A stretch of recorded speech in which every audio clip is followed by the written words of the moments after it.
الله وبركاته. الحمد لله وحده والصلاة والسلام على من لا نبي بعده. আল্লাহ সুবহানাহু ওয়া তাআলার মহান দরবারে শুকরিয়া জ্ঞাপন করছি, যিনি আমাকে মাদারীপুর জেলার অন্তর্গত এই জায়গার নাম কি জানো, একটা পোস্টার দিতে পারো, চণ্ডীবর্দী আহমদাবাদ চণ্ডীবর্দী মাদ্রাসা মাদারীপুরের 3 দিন ব্যাপী বার্ষিক ওয়াজ মাহফিলের এই সম্মেলনে আসার তৌফিক এনায়েত করেছেন, এজন্য বলি আলহামদুলিল্লাহ। আমাদের এই মাহফিল হচ্ছে এমন একটি মুহূর্তে যখন একদিকে বিশ্বের সমস্ত ইহুদি খ্রিস্টান নাস্তিক মুরতাদ ইসলাম বিদ্বেষী সকল শক্তি ঐক্যবদ্ধ হয়ে মাঠে নেমেছে কিভাবে ইসলামকে ধ্বংস করা যায়, ইসলাম ও মুসলিমদের নাম ও নিশানাকে পৃথিবীর বুক থেকে, পৃথিবীর মানচিত্র থেকে মুছে ফেলার জন্য গভীর চক্রান্ত হচ্ছে। আমরা দেখতে পাচ্ছি যুগ যুগ ধরে ফিলিস্তিনি মুসলমানদের হত্যা করা হচ্ছে, তাদের বাড়ি ঘর গুলোকে একদিকে বুলডোজার দিয়ে গুঁড়িয়ে দেওয়া হচ্ছে, আর একদিকে উপর থেকে গুলি করে পাখির মতো নারী পুরুষ নির্বিশেষে মানুষকে হত্যা করা হচ্ছে। বড় বড় বিল্ডিং গুলোকে বোমা মেরে উড়িয়ে দেওয়া হচ্ছে, কাশ্মীরি মুসলিমদেরকে যুগ যুগ ধরে হত্যা করা হচ্ছে, উইঘুর মুসলিমদেরকে উন্মুক্ত কারাগারের নামে বন্দী করে রাখা হয়েছে। এমনি ভাবে বাংলাদেশের মুসলিমদেরকেও এদেশে সংখ্যাগরিষ্ঠ মুসলিম দাবিদার হলেও বাস্তবে আমরা সংখ্যা লঘু হিসাবে বসবাস করছি। আপনারা জানেন আমরা এই বাংলাদেশে এমন এক মুহূর্তে বসবাস করছি যখন বিগত সরকারের আমলে ইসলামের সবচেয়ে প্রাণপ্রিয় মানুষ রাসূল আকরাম সাল্লাল্লাহু আলাইহি ওয়াসাল্লামকে নিয়ে তুচ্ছ-তাচ্ছিল্য করা হয়েছিল, কটূক্তি করা হয়েছিল। এখানেও কিছুদিন পূর্বে আমি তখন মদিনা শরীফে ছিলাম, দেখতে পেলাম কিছু বাচ্চারা আযান দিয়েছে, সেটা নিয়ে তাদের মারধর করে তাদের হাত পা ভেঙে দেওয়া হয়েছে। একটা মুসলিম দেশ, সেখানে এইভাবে একবার এই দুজনকে হত্যা করা হলো, এরপরে আবার আযান দেওয়াকে কেন্দ্র করে আক্রমণ করা হলো, হাজার হাজার আলেমদেরকে কারাবন্দী করা হলো, চতুর্দিক থেকে ফরিয়াদ ভেসে আসছে, ওয়া লাকুম লা তুকাতিলুনা ফি সাবিলিল্লাহ, তোমাদের কি হলো, তোমরা আল্লাহর রাস্তায় লড়াই করছো না। ওয়াল মুস্তাদাফিনা মিনার রিজালি ওয়ান নিসাই ওয়াল বিলদান, অথচ অসহায় নারী পুরুষ শিশুরা ফরিয়াদ করে বলছে, রব্বানা আখরিজনা মিন হাযিহিল ক্বরিয়াতিজ যালিমি আহলুহা ওয়াজআল লানা মিন লাদুনকা ওয়ালিয়্যা ওয়াজআল লানা মিন লাদুনকা নাসীরা। আল্লাহর দরবারে ফরিয়াদ হচ্ছে কাশ্মীর থেকে, ফরিয়াদ হচ্ছে আরাকান থেকে, ফরিয়াদ হচ্ছে বাংলাদেশের কারাগারগুলো থেকে। রাসূল আকরাম সাল্লাল্লাহু আলাইহি ওয়াসাল্লামের শানে যারা বেয়াদবি করেছিল, গোস্তাখি করেছিল, তাদের পাওনা যারা চুকিয়ে দিয়েছিল, আজকে তারা কারাগারে বন্দী হয়ে অসহায় অবস্থায় পড়ে আছে। অথচ এদেশের আশিকে রাসূল নামধারী আমাদের মুসলমানদের কোনো খবর নেই। ওলামায়ে কেরামদেরকে হত্যা করে ওলামায়ে কেরামদেরকে ফাঁসি দিয়ে, ওলামায়ে কেরামদেরকে কারাবন্দী করে শেষ করে নেই, ইসলামের মৌলিক পরিভাষাগুলো পরিবর্তন করে, এদেশের শিক্ষা ব্যবস্থাকে পরিবর্তন করে ইহুদি, খ্রিস্টান এবং নাস্তিকবাদকে এদেশে চালানোর চক্রান্ত শুরু হয়েছে। ওরা নিজেদেরকে বানরের বাচ্চা দাবি করে, অসুবিধা নেই, ওরা বানরের বাচ্চাই। কোরআন থেকে দলিল আছে, বিস্তারিত বলতে গেলে অনেক সময় দরকার। আপনার আর রহমান সূরা জানেন, আর রহমান আল্লামাল কোরআন খলাকাল ইনসান। এখানে আর রহমান আল্লামাল কোরআন, কোরআন শিক্ষা দিয়েছেন, এরপরে বলেছেন খলাকাল ইনসান। অথচ পৃথিবীতে মানুষ সৃষ্টি হয় আগে, কোরআন শিখে পরে। আল্লাহ তাআলা উল্টা বললেন কেন? এখানে জানিয়ে দিলেন মানুষের জ্ঞান অর্জন করার মাধ্যম তিনটা। একটা হচ্ছে ইন্দ্রিয়, চোখ দিয়ে দেখি, কান দিয়ে শুনি, নাক দিয়ে ঘ্রাণ নেই, জিহ্বা দিয়ে মজা নেই, ত্বক দিয়ে স্পর্শ করি। এই তিনটার কাজ যেখানে শেষ হয়ে যায়, সেখান থেকে আর একটার কাজ শুরু হয়, আকল এবং জ্ঞানের কাজ, বিবেক। বিবেকের কাজ যেখানে শেষ হয়ে যায়, সেখান থেকে শুরু হয় ওহীর কাজ। এই কারণেই ওলামায়ে কেরামদের ভালো করে জেনে রাখতে হবে, দুনিয়ার চোখের সামনে, চোখের পাওয়ার যত ভালো হোক না কেন, কোনো আলো না থাকলে কিছুই দেখা যায় না। সূর্যের আলো, চন্দ্রের আলো, তারকার আলো, মোমবাতির আলো, যতক্ষণ পর্যন্ত চোখের সামনে কোনো আলো না থাকবে, তোমার চোখের পাওয়ার যত ভালো হোক না কেন কিছুই দেখতে পাবে না। ঠিক তেমনি ভাবে জ্ঞানের চক্ষু যত বেশি হোক না কেন, যত বড় বিজ্ঞানী হোক না কেন, যত বড় মেধাবী হোক না কেন, যতক্ষণ পর্যন্ত তার জ্ঞান চোখের সামনে কোরআনের আলো না জ্বলবে, অতক্ষণ পর্যন্ত সে মানুষ হতে পারে না। সে পশু হতে পারে, ইঁদুর বাদর হতে পারে, উল্লু ভল্লু হতে পারে, মানুষ হতে পারে না। قد جاءكم من الله نور وكتاب مبين قد جاءكم من الله نور, তোমাদের কাছে আল্লাহর পক্ষ থেকে নূর আগমন করেছে। নূর, এই নূর যতক্ষণ পর্যন্ত জ্ঞান চোখের সামনে না জ্বলবে, অতক্ষণ পর্যন্ত ঢাকা বিশ্ববিদ্যালয়ে পড়লে তারপরও সে কি থাকবে? এজন্য বলা হয়েছে আল্লামাল কোরআন খলাকাল ইনসান। অবশ্য এখন বিভিন্ন বিশ্ববিদ্যালয়ে এই আল কোরআনের নূর প্রবেশ করার কারণে নটর ডেম কলেজ থেকেও মিছিল বের হয়ে আসে, সাবিলুনা সাবিলুনা আল জিহাদ আল জিহাদ। কোরআন ঢুকে পড়েছে, আল্লাহর নূর ঢুকে পড়েছে। এজন্য আপনাদেরকে মনে রাখতে হবে, ওলামায়ে কেরামদেরকে ভালো করে জেনে রাখতে হবে, যুগে যুগে আল্লাহর দ্বীনকে ধ্বংস করেছে দুই শ্রেণীর লোকেরা। এক শ্রেণী হচ্ছে শাসক গোষ্ঠী, আর এক শ্রেণী হচ্ছে সেই শাসক গোষ্ঠীর পা চাটা গোলাম, একদল দরবারি আলেম। আপনারা জানেন, ইংরেজরা যখন এদেশ দখল করেছিল, ইংরেজ ভাইসরয় এই দেশের দালালদেরকে জিজ্ঞেস করলো, আমরা ভারতবর্ষ দখল করেছি, ভারতবর্ষ কব্জা করেছি, এবারে পরামর্শ দাও কি করে আমরা স্থায়ী হতে পারি, আমাদের শাসন পাকাপোক্ত করতে পারি। ইংরেজদের এদেশের দালালরা বলেছিল, এদেশে তোমাদের শত্রু একমাত্র এবং শুধুমাত্র হচ্ছে মুসলিম জাতি।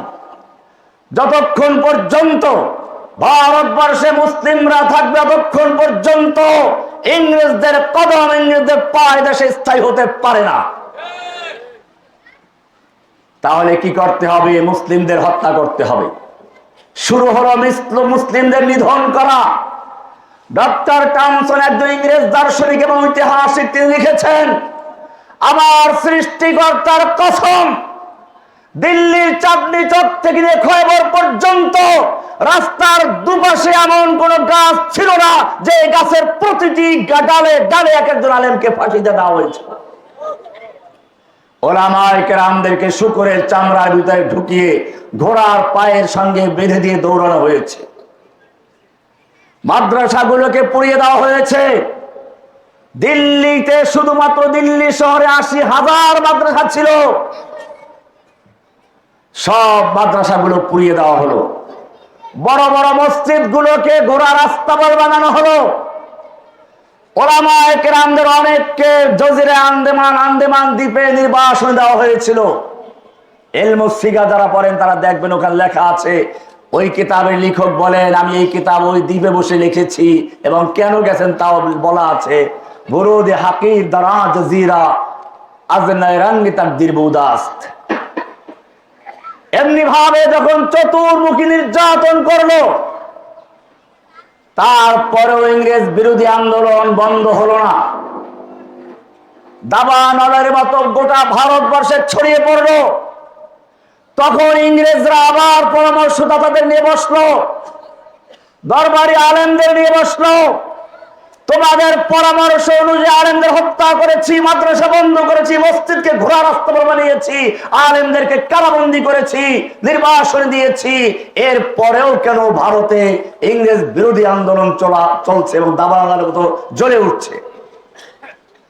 এবারে ইংরেজ দালালরা বলল, কতগুলো মক্তবে নিয়ে গেল, দেখালো তোমরা যে মাদ্রাসা পুড়িয়েছ, কাঠের আর ইটের মাদ্রাসা পুড়িয়েছ, তোমরা যে মসজিদ বন্ধ করে দিয়েছ, ইটের মসজিদ বন্ধ করে দিয়েছ, এই যে মক্তবের ছোট ছোট বাচ্চা, তাদের প্রত্যেকের বুকের ভিতরে ৩০ পারা কোরআন সংরক্ষিত রয়েছে।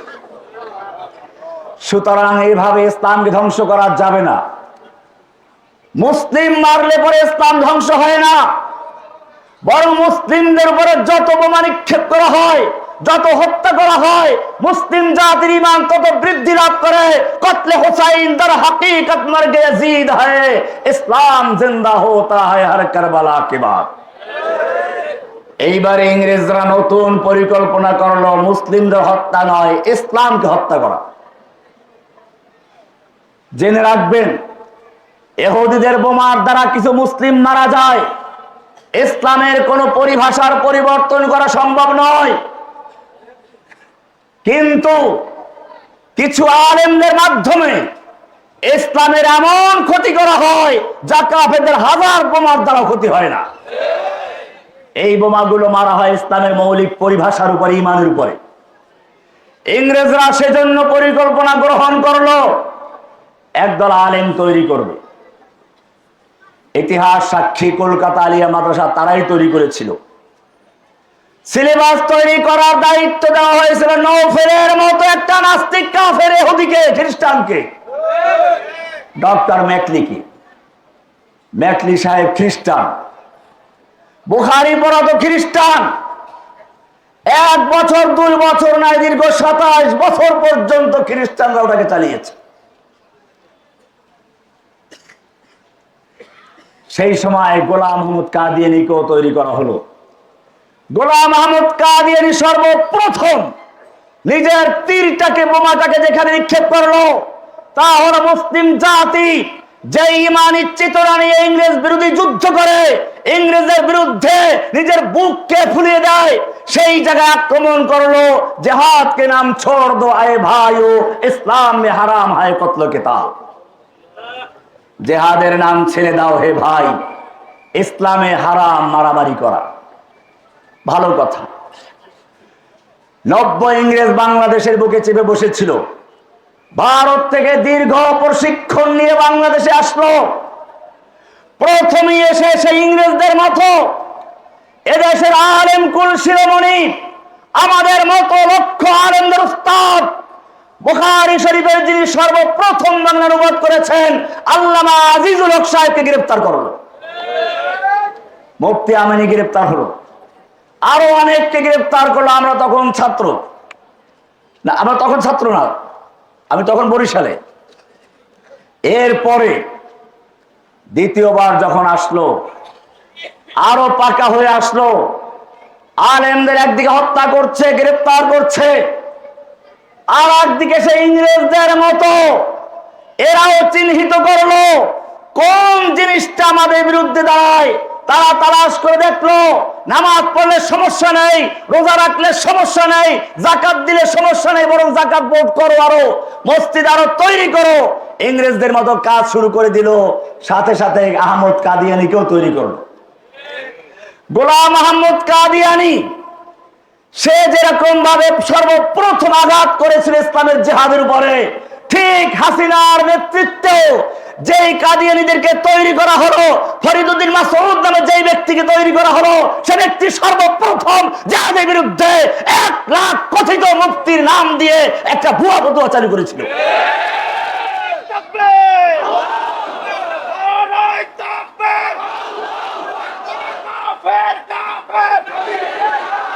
আমি জিজ্ঞেস করতে চাই, যখন বাংলার জমিনে আল্লাহর রাসূলকে গালিগালাজ করা হয়েছিল, নবীর অবমাননা করা হয়েছিল, তখন তোমার 1 লাখ মুফতির ফতোয়া কোথায় ছিল? যখন শেখ মুজিবকে নিয়ে আইন করা হলো, তার বিরুদ্ধে কথা বললে তাকে প্রথমে 14 বছর সাজা দেওয়া হবে, দ্বিতীয়বার করলে যাবজ্জীবন শাস্তি দেওয়া হবে। আমরা বলেছিলাম ভালো কথা, তোমার বাবার জন্য তোমার মায়া থাকবে, এটাই স্বাভাবিক, আইন করা আপত্তি নেই। কিন্তু জেনে রাখবে, তোমার কাছে তোমার পিতার যত মূল্য, তোমার কাছে তোমার পিতার যে সম্মান, আমি একজন মুসলিম হিসেবে আমার বুকের ভিতরে তার চেয়ে লক্ষ কোটি গুণ সম্মান এবং মর্যাদা বেশি আমার প্রিয় নবী মুহাম্মদুর রাসূলুল্লাহ সাল্লাল্লাহু আলাইহি ওয়াসাল্লাম। তোমার বাপকে গালি দিলে তুমি আইন করতে পারো, আর আমার রাসূলকে গালি দিলে তাদেরকে আবার যত্ন করে পাসপোর্ট ভিসা দিয়ে বিদেশ পাঠিয়ে দিতে পারো। আমরা বলেছিলাম সেদিন, যদি তোমরা এভাবে করতে থাকো, জেনে রাখবে তোমরা যাদেরকে বিদেশ পাঠিয়ে দিয়ে নিরাপদে আল্লাহর নবীর বিরুদ্ধে কটূক্তি করার সুযোগ দিচ্ছ, আমরাও ওদের বাক স্বাধীনতার মতো হাতের স্বাধীনতা পালন করব। তোমরা ওদেরকে বিদেশ পাঠাও, আমরা ইনশাআল্লাহ ওদেরকে বিদেশ নয় কবরে পাঠিয়ে দিব ইনশাআল্লাহ।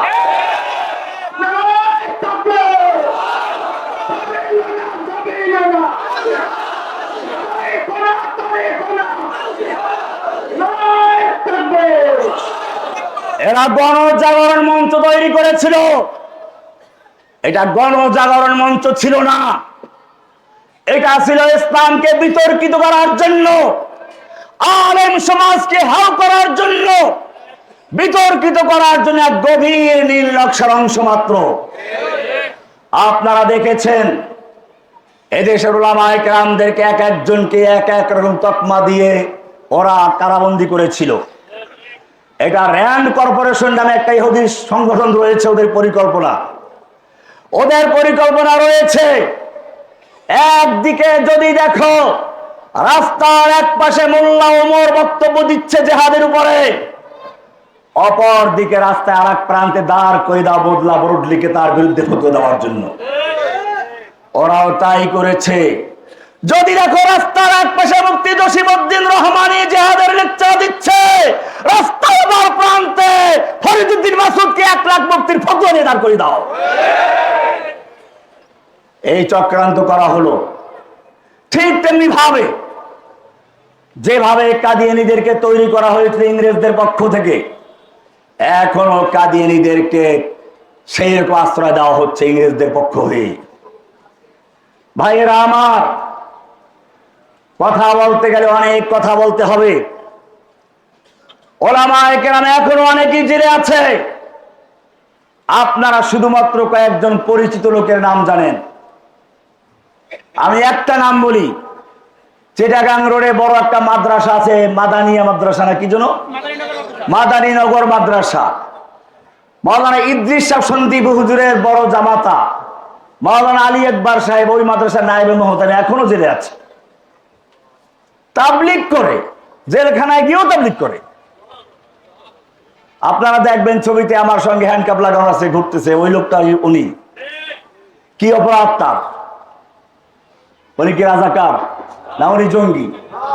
সাইদি সাহেবকে গ্রেফতার করা হলো রাজাকার তকমা দিয়ে। শাইখুল হাদিস আল্লামা আজমির শেখ গ্রেফতার করা হয়েছিল পুলিশ হত্যা মার্ডারের মামলা দিয়ে। আমাকে গ্রেফতার করা হলো রাজীব হায়দার হত্যা মামলার আসামি করে। এরপরে শুরু হলো আরো জঘন্য চক্রান্ত, ওলামায়ে কেরামদের হেফাজতের নেতৃবৃন্দকে চরম ভাবে আঘাত করার জন্য, চরিত্র নিয়ে তাদের বিতর্কিত করার জন্য মামলা দিল নারী কেলেঙ্কারি নিয়ে। আপনারা কি মনে করছেন এগুলো তাৎক্ষণিক কোনো বিষয় নয়, এগুলো গভীর ষড়যন্ত্র। সুতরাং এইগুলোর মোকাবেলা করতে হলে কোরআন পরিষ্কার জানিয়ে দিয়েছে, ওয়াতাসিমু বিহাবলিল্লাহি জামিআন ওয়া লা তাফাররাকু। আল্লাহর রজ্জু মানে কোরআনকে তো ঐক্যবদ্ধ হয়ে ধারণ করে বিচ্ছিন্ন হও না। ওয়ালা তানাজাউ ফাতাফশালু ওয়া তাযহাবা রিহুকুম। খবরদার তোমরা ঝগড়া লিপ্ত হও না, মতবিরোধে লিপ্ত হও না। ঝগড়া থাকবে, সাহাবায়ে কেরামদের যুগে ঝগড়া ছিল, মতবিরোধ ছিল, আমাদের সালাফদের যুগেও ছিল, এখনো আছে, ভবিষ্যতেও থাকবে। এই সব কিছুকে ঐক্যবদ্ধ করা সম্ভব হবে না। মনে রাখতে হবে, ইসলামকে যদি এখনো জীবিত রাখতে হয়, বাংলার জমিনে যে ইসলামকে টিকিয়ে রাখতে হয়, বাংলার স্বাধীনতাকে যদি টিকিয়ে রাখতে হয়, তাহলে ইংরেজদের বিরুদ্ধে যেভাবে মুসলিমরা ঐক্যবদ্ধ হয়েছিল, বাংলাদেশের স্বাধীনতার পক্ষ মুসলিমদেরকে ঐক্যবদ্ধ হতে হবে। এদেশে ইসকনকে নামানো হয়েছে মুসলিমদের ধ্বংস করার জন্য। ইসকনের লেডি নেত্রী ভারতে বসে নেতৃত্ব দিচ্ছে। এদেশে একের পর এক ভাঙ্গা মারা যাওয়ার চক্রান্ত হচ্ছে, ঐক্যবদ্ধ মুসলমানকে ভাঙ্গা চক্রান্ত করা হচ্ছে। এটাও নতুন কিছু নয়। কোরআনে বলছে ফেরাউনের চরিত্র ছিল এটাই, ওয়াজআলা আহলাহা শিয়া। ফেরাউন তার জাতিকে বিভিন্ন দলে দলে বিভক্ত করেছিল। ইংরেজদের কৌশল এটাই ছিল, যুগে যুগে ফেরাউনদের কৌশল এটাই ছিল, নব্য ফেরাউনদের কৌশল এটাই। কাউকে রাজাকার, কাউকে জঙ্গি, কাউকে নারী ধর্ষণকারী, এইভাবে এক একজনকে এক একটা দোষ দিয়ে এক একজনকে বিচ্ছিন্ন করার চক্রান্ত চলেছিল এবং চলছে। এখনো যে বাংলাদেশ স্বাধীন হয়েছে তা নয়, মনে রাখতে হবে। আজকেও দেখলাম রফিকুল ইসলাম মাদানী আমাদের একজন ভাই, তাকে মাহফিল করতে দেওয়া হয় নাই, একটু আগে তাকে বাধা দেওয়া হয়েছে। এরপরে যখন আমরা চতুর্দিক থেকে প্রতিবাদ শুরু করলাম, এখন শুনলাম এক অনুমতি দিয়েছে। আমাকেও বিভিন্ন জায়গায় এখন বাধা দেওয়া হচ্ছে। কারণ কি? তারা জানে এই সব লোক যদি মাঠে নামে, কুফফারদের সকল চক্রান্ত ফাঁস করে দিয়ে মুসলিম উম্মাহকে আবার ঐক্যবদ্ধ করে ছাড়বে। সুতরাং আপনাদের মনে রাখতে হবে, আমাদের এই ছাত্ররা শিক্ষা দিয়েছে কিভাবে বুলির সামনে দাঁড়াতে হয়, বুলির সামনে বুক পেতে দিতে হয়। এটা আসলে ওদের কাজ ছিল না। আমরা দেওবন্দের ছাত্র, আমরা জানি। ভারতবর্ষের ইতিহাস আপনারা জানেন, যখন ইংরেজের বিরোধী আন্দোলন হচ্ছিল ভারতবর্ষে, মাওলানা মাদানী রাহমাতুল্লাহি আলাইহি তাদের বিরুদ্ধে আন্দোলন করছিলেন। দিল্লি শাহী মসজিদের সামনে বিশাল সমাবেশে ডাক দেওয়া হলো, ইংরেজ কর্তৃক ঘোষণা করা হলো এখানে যদি ইংরেজদের বিরুদ্ধে বক্তব্য দেওয়া হয় সঙ্গে সঙ্গে গুলি করে দেওয়া হবে। মাওলানা মাদানী রাহমাতুল্লাহ আলাইহি সেদিন হাজির হয়ে গিয়েছিলেন, মঞ্চে উপস্থিত হয়ে বলেছিলেন, আমি শুনেছি এই সাদা কুকুরের দল ঘোষণা করেছে ওদের বিরুদ্ধে আন্দোলন বক্তব্য দিলে গুলি করা হবে। আমি মাদানী হাজির হয়েছি, করো গুলি। এই বলে তিনি তার শেরওয়ানির বুতাম খুলে দিয়েছিলেন। এমন জোরে তিনি বলেছেন, করো গুলি।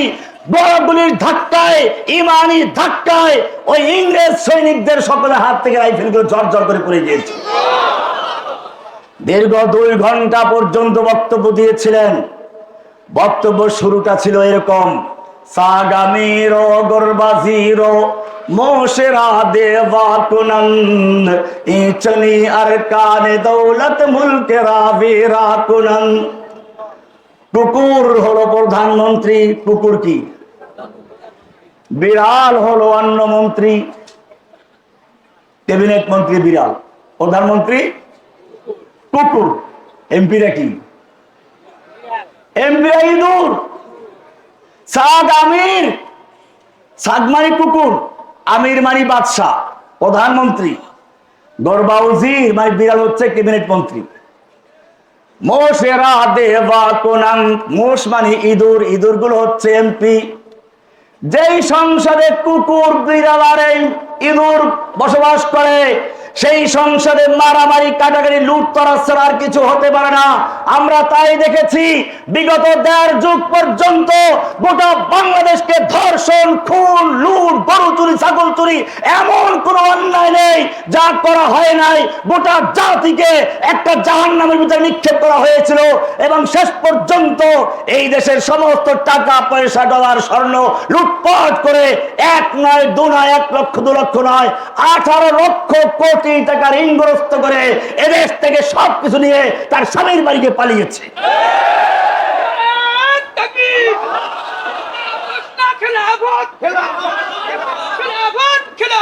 ভাইরা আমার, ভয় পেলে চলবে না। যখন দেশের বড় বড় নেতারা ভয় পেয়ে গিয়েছিল, কেউ কেউ দালালি করতে শুরু করলো, আল্লাহ রাব্বুল আলামিনের দরবারে মজলুমের ফরিয়াদ চলে গেছে। ওয়া লাকুম লা তুকাতিলুনা ফি সাবিলিল্লাহ, তোমাদের কি হলো? তোমরা আল্লাহর রাস্তায় লড়াই করছো না, যুদ্ধ করছো না। ওয়াল মুস্তাদাফিনা মিনার রিজাল ওয়ান নিসা ওয়াল বিলদান, অথচ অসহায় শিশু, নারী, পুরুষেরা ফরিয়াদ করে বলছে রব্বানা আখরিজনা মিন হাযিহিল ক্বরিয়াতিজ যালিমি আহলুহা, হে আমাদের রব, তুমি আমাদেরকে জালিম ও দোষিত জনপদ থেকে রক্ষা করো। ওয়াজআলনা মিন লাদুনকা ওয়ালিয়্যা, আমাদের জন্য তোমার পক্ষ থেকে পাঠাও নেতা। ওয়াজআলনা মিন লাদুনকা নাসীরা, আমাদের জন্য তোমার পক্ষ থেকে পাঠাও সাহায্যকারী। আল্লাহ রাব্বুল আলামিন মাজলুমের ফরিয়াদের জবাব দিয়েছেন। স্কুলের ছাত্ররা, মাদ্রাসার ছাত্ররা, যারা এখনো পর্যন্ত দুনিয়ার কিছুই বুঝে না, তারা সেদিন মাঠে নেমে এসেছিল। আমার কারাগারে বসে মনে পড়তে লাগলো আল্লাহ রাব্বুল আলামিন যেরকম ভাবে আব্রাহাকে ধ্বংস করার জন্য চতুর্দিক থেকে আবাবিল পাখি ঝরিয়ে দিয়েছিল, যাকে যাকে পাখি এসেছিল, ঠিক তেমনি ভাবে স্কুল থেকে, কলেজ থেকে, ঢাকা বিশ্ববিদ্যালয় থেকে, নটরডেম থেকে, মহিলা কলেজ থেকে, ইংলিশ মিডিয়াম কলেজ থেকে, মাদ্রাসা থেকে যাকে যাকে আবাবিল পাখি পাঠিয়ে দিয়েছে। এক নাস্তিক, এক মুরতাদের গডমাদার, কওমি জননী না, কি বললাম, নাস্তিক মুরতাদদের জননী, গোটা নাস্তিক মুরতাদদের জননী, যেই ইসলামের বিরুদ্ধে কথা বলে তাকে সে মাথায় হাত দিয়ে স্বাগত জানায়। রাজীব হায়দার নামক একটা নাস্তিক কুলাঙ্গারকে যখন কে বা কারা হত্যা করলো, তখন সে তার বাসায় ছুটে গেল, তার মাকে জড়িয়ে ধরলো, আর ওই নাস্তিকটাকে খেতাব দিল দ্বিতীয় মুক্তিযুদ্ধের প্রথম শহীদ। আল্লাহর আরশ কেঁপে উঠেছিল সেদিন। আল্লাহ তাআলা দেখতে চেয়েছিলেন তার বিরুদ্ধে কারা দাঁড়ায়, কিন্তু সেরকম প্রতিবাদ হলো না। যার খেসারত পরে দিতে হয়েছে শাপলা চত্বর, যার খেসারত দিতে হয়েছে ব্রাহ্মণবাড়িয়াতে, যার খেসারত দিতে হয়েছে হাটহাজারীতে, এদেশে একটা সেই বাবরি মসজিদ হত্যাকারী গুজরাটের কসাই, তাকে এনে দেশের মুসলমানদেরকে অপমান করা হয়েছে।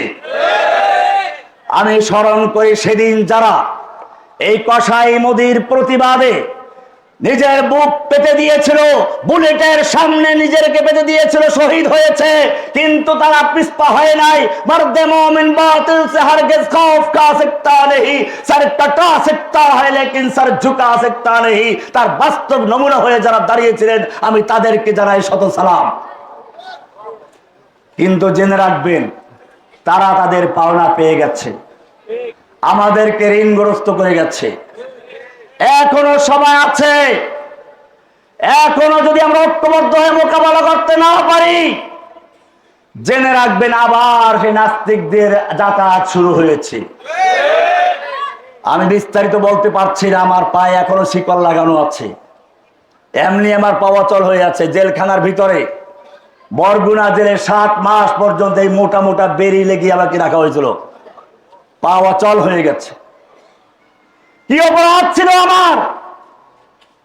আমার সব ভাই ভাতিজা ভাগ্নাগুলোকে কারাগার বন্দী করা হলো। পুরা বংশের ভিতরে একটা আমার ছোট ভাই ছিল, তাকে গুম করা হলো। দীর্ঘ 6 মাস পর্যন্ত নির্যাতন করে করে যখন দেখলো আর বাঁচবে না, তখন একটা মামলা দিয়ে ভিতরে দেয়, পরে সে মারাই যায়। কি অপরাধ ছিল? অপরাধ ছিল একটাই, কোরআনের একটা আয়াতের খালি তর্জমা করেছিলাম, আপনাদের কেউ শোনাই, হয়তো আর কেউ শোনাবে না। সূরা আহজাব 33 নম্বর সূরা 57 নম্বর আয়াত থেকে পড়বেন। মূল আলোচনা শুরু হয়েছে ওখান থেকে। আল্লাযীনা ইউযুনা আল্লাহ ওয়া রাসূলাহু, এখান থেকে শুরু। যারা আল্লাহ এবং আল্লাহর রাসূলকে কটূক্তি করে কষ্ট দেয়, আল্লাহ এবং আল্লাহর রাসূলের নামে যারা অবমাননা করে, এদের ব্যাপারে বলা হয়েছে শেষ পর্যন্ত 60 নম্বর আয়াত থেকে শুরু। লা ইল্লাম ইয়ানতাহিল মুনাফিকুনা ওয়াল্লাযীনা ফী কুলুবিহিম মারাদুন ওয়াল মুরজিফুনা ফিল মাদিনা। হে নবী, যারা মদিনায় আপনার বিরুদ্ধে গুজব রটনা করে, গুজব, কিসসা কাহিনী তৈরি, অবমাননার গল্প তৈরি করে, বলগার মুনাফিকুন ওয়াল্লাযীনা ফী কুলুবিহিম মারাদ, যাদের অন্তরে ইসলাম বিদ্বেষী রোগ আছে, শাহরিয়ার, কবির, নওফেলরা, এই জাতীয় লোকেরা যদি স্তব্ধ না হয়, বন্ধ না হয়, লানুগরিয়ান্নাকা বিহিম, হে নবী, আপনাকে আমি তাদের বিরুদ্ধে খেপিয়ে দেব, উত্তেজিত করে দিব। সুম্মা লা ইউজাবিরুনাকা ফিহা ইল্লা কালিলা, এরপরে তারা আর আপনার প্রতিবেশী হয়ে মদিনায় বেশি দিন থাকতে পারবে না। যে কয়দিন থাকবে তাও থাকবে মালউনিন, অভিশপ্ত হয়ে। আইনামা সুকিফু, তাদেরকে যেখানে পাওয়া যাবে উখিযু, পাকড়াও করা হবে, অকুত্তিলু তাকতীলা, তাদেরকে নির্মমভাবে হত্যা করা হবে। ফতোয়াটা কার? ফতোয়া কার? এরপরে আল্লাহ বলছেন সুন্নাতাল্লাহ, এটাই হচ্ছে আল্লাহর রীতি, আল্লাহর সুন্নাহ, আল্লাহর নীতি। ওয়ালান তাজিদা লিসুন্নাতিল্লাহি তাবদীলা, আল্লাহর এই সুন্নাতে কখনো তুমি পরিবর্তন পাবে না। যুগে যুগে যারা আল্লাহকে নিয়ে কটূক্তি করেছে, রাসূলকে নিয়ে কটূক্তি করেছে, তাদের জন্য আল্লাহর ফয়সালা আগেও ছিল এটা, এখন এটা, কিয়ামত পর্যন্ত থাকবে, এর পরিবর্তন কেউ করতে পারবে না। আপনারা জানেন আল্লাহর নবী যেদিন মক্কা বিজয় করেছিলেন, সেদিন মক্কার সব মানুষদেরকে আম ক্ষমা করে দিয়েছিলেন, সাধারণ ক্ষমা করে দিয়েছিলেন, কিন্তু কয়েকজন লোককে ক্ষমা করেন নাই। তারা কারা ছিল? তারা ছিল যারা আল্লাহর নবীকে নিয়ে কটূক্তি করেছিল, আল্লাহর নবীর বিরুদ্ধে কবিতা আবৃত্তি করত, সেই সমস্ত লোকেরা। এর মধ্যে একজন ছিল ইবনে খতাল, যাকে ক্ষমা করা হয় নাই। আল্লাহর নবী এখনো যুদ্ধের পোশাক খোলেন নাই, লোহায় মাথার টুপি রয়েছে। এর মধ্যে সে খবর দেওয়া হলো, ইন্না ইবনা খতাল মুতাআল্লিকুন বিআস্তারিল কাবা, হে নবী, আপনাকে যেই লোকটা গালিগালাজ করত, কটূক্তি করত, আপনাকে তুচ্ছ-তাচ্ছিল্য করত, আপনার বিরুদ্ধে কটূক্তি করার জন্য 2টা বান্দি খরিদ করে তারপরে গান গাওয়াতো, সেই ইবনে খতাল এখন বাঁচার জন্য কাবার গিলাফ ধরে ঝুলে আছে, কাবার গিলাফ ধরে ঝুলে আছে। অথচ হারামের মধ্যে প্রবেশ করলে তার জীবনের নিরাপত্তা আছে। ওমান দাখালাহু কানা আমিনা। আল্লাহর নবীকে বলা হলো, সেই ইবনে খতাল এখন কাবার গিলাফ ধরে ঝুলে আছে, আমরা কি করতে পারি? আল্লাহর নবী বলেন ফাকতুলুহু, ওকে ওখানে কতল করে দাও। কারণ আল্লাহ এবং আল্লাহর রাসূলকে নিয়ে যারা কটূক্তি করে, তাদের আল্লাহর জমিনে থাকার অধিকার থাকে না। আমার ভাইয়েরা, সেই সময় এই গভীর চক্রান্ত হয়েছিল একটা উদ্দেশ্যেই, প্রথমে নবীজিকে বিতর্কিত করে দেওয়া, নবীর চরিত্রকে নিয়ে বিতর্কিত করা, এরপরে নবীর ওয়ারিস উলামায়ে কেরামদের চরিত্রকে বিতর্কিত করা। সেটা আর শিকার হয়েছিলেন মাওলানা মাহমুদুল হক সাহেব। ভাইরা আমার, আমি আর বক্তব্য দীর্ঘায়িত করছি না, আমাদের টাইম। আমার শেষ বক্তব্য হচ্ছে, আমাদেরকে ঐক্যবদ্ধ হয়ে আবার মাঠে নামতে হবে, মাঠে থাকতে হবে। বাতিলের সামনে আমাদেরকে নত হলে চলবে না। এই দেশ আমরা ভেসে আসি নাই, এটা আমাদের দেশ, এটা ইমানের দেশ, এটা কোরআনের দেশ, এটা আল্লাহর নবীর প্রেমিকের দেশ। এই দেশের দিকে যদি কেউ পা বাড়ায়, তার পা ভেঙে দেওয়া হবে। এই দেশের দিকে চোখ উঠায়, তার চোখ উপড়ে ফেলা হবে। এই দিকের দিকে হাত তুলে সে হাত ভেঙে দেওয়া হবে। আমরা ভারতকে বারবার সাবধান করে দিচ্ছি। আমি যখন বের হলাম, ভারতের সব পত্রিকা আমার বিরুদ্ধে লাগলো, আর বলা শুরু করে দিল ছোটা লাদের নিকাল দিয়া। আমি ছোট আলাদিন। কেন আমাকে ছোট আলাদিন বলা হচ্ছে জানেন? কারণ ওরা জানে এই দেশের তাওহীদি জনতাকে তাদের মরা ঈমানকে জীবিত করার জন্য কোরআনের যেসব আয়াত পড়া হয় না সেইগুলো রহমানে মুখস্থ করে মাঠে নেমেছে। যে হাদিসগুলো অপরাধ মনে করা হয়, জেনে রাখো তোমার আমার চেয়ে আল্লাহর নবী অনেক বড় বুজুর্গ ছিলেন। তোমার নবীর চেহারা তোমার বুজুর্গের চেহারার চেয়ে অনেক সুন্দর ছিল। আল্লাহর নবী রাস্তায় চলতে গেলে মেঘ দিয়ে ছায়া দিত। আল্লাহর নবী তাহাজ্জুদ পরে দাঁড়িয়ে গেলে বলতো কুমিল্লাইলা ইল্লা কালিলা, একটু ঘুমাও। আল্লাহর নবী পড়া মুখস্থ করার জন্য দ্রুত পড়তে গেলেন। আল্লাহ বলেন লা তুহাররিক বিহি লিসানাকা লিতাজালা বি ইন্না আলাইনা জামাহু কুরআনা। আল্লাহর নবী মজলিসে বসে আছেন, জোরে কথা বললে কেউ ওহী নাযিল হয়ে যায়। লা তারফাউ আসওয়াতাকুম ফাওকা সাওতিন নবী, খবরদার নবীর আওয়াজের চেয়ে জোরে আওয়াজে কথা বলবি না।